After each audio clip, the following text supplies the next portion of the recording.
Selamat pagi saudara-saudara yang dikasih Kristus, jumpa lagi dalam renungan pada pagi hari ini.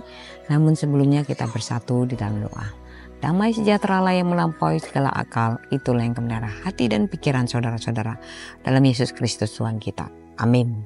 Firman Tuhan pada pagi hari ini tertulis dalam Imamat 20 ayat 8. Demikianlah kamu harus berpegang pada ketetapanku dan melakukannya.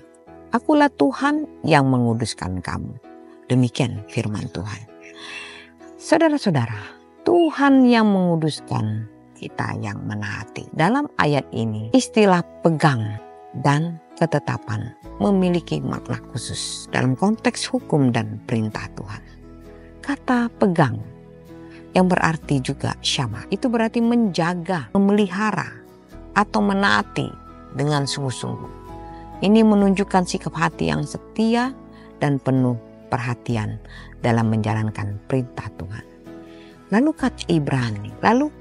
kata ketetapan dalam bahasa Ibrani, syuka, merujuk pada peraturan atau hukum yang telah ditetapkan oleh Tuhan bagi umatnya.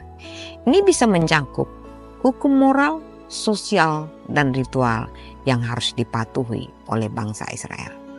Tuhan menekankan pentingnya umatnya untuk mematuhi dan menjaga hukum-hukumnya sebagai bentuk ketaatan, karena dialah yang menguduskan mereka. Artinya mereka harus hidup sesuai dengan standar kekudusan yang Tuhan telah tetapkan. Pernyataan akulah Tuhan yang menguduskan kamu dalam Imamat 20 ayat 8 berarti bahwa Allah sendiri yang menjadikan umatnya kudus, yaitu dipisahkan dari dosa dan dunia untuk hidup sesuai dengan kehendaknya. Dalam bahasa Ibrani, kata menguduskan berarti dari akar kata kadash yang berarti memisahkan, menyucikan, atau mengkhususkan untuk tujuan ilahi. Oleh karena itu makna Allah menguduskan artinya pertama Allah yang menetapkan standar kudusan. Umat Israel tidak bisa menjadi kudus dengan usaha sendiri. Mereka harus hidup sesuai dengan hukum dan ketetapan Tuhan. Yang kedua, Allah yang membentuk dan mengubah. Tuhan bukan hanya memberi perintah, tetapi juga bekerja dalam hidup umatnya agar mereka dapat hidup dalam kekudusan. Bandingkan dengan Imamat 22 ayat 32. Yang ketiga, pengudusan melalui perjanjian. Dalam perjanjian lama, umat Israel dikuduskan melalui hukum Taurat dan sistem korban.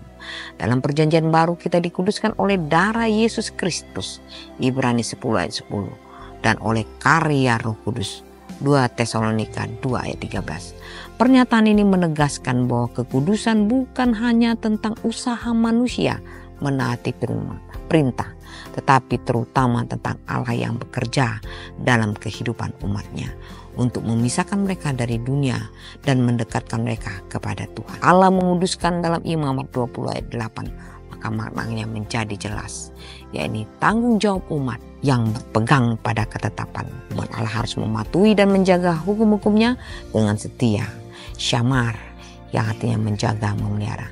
Ini menunjukkan keseriusan dalam menaati perintah Allah. Bukan sekedar tahu, tetapi juga melakukannya dalam kehidupan sehari-hari. Yang kedua, tindakan Allah menguduskan umatnya. Kekudusan bukan sekadar usaha manusia, tetapi Allah yang menguduskan mereka.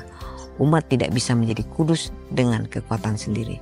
Mereka hanya bisa menjadi kudus jika tetap hidup di dalam ketaatan kepada ketetapan Tuhan. Tuhan menguduskan mereka melalui hukumnya, pemeliharanya, dan dalam perjanjian baru melalui pengorbanan Kristus serta karya Roh Kudus. Yesus menguduskan kita melalui kasih karunia. Dalam Yohanes 17 ayat 17 Yesus berdoa, kuduskanlah mereka dalam kebenaran.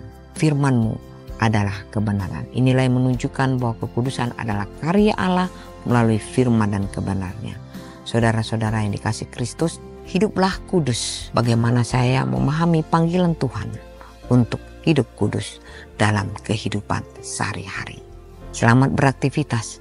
Tuhan Yesus memberkati. Amin.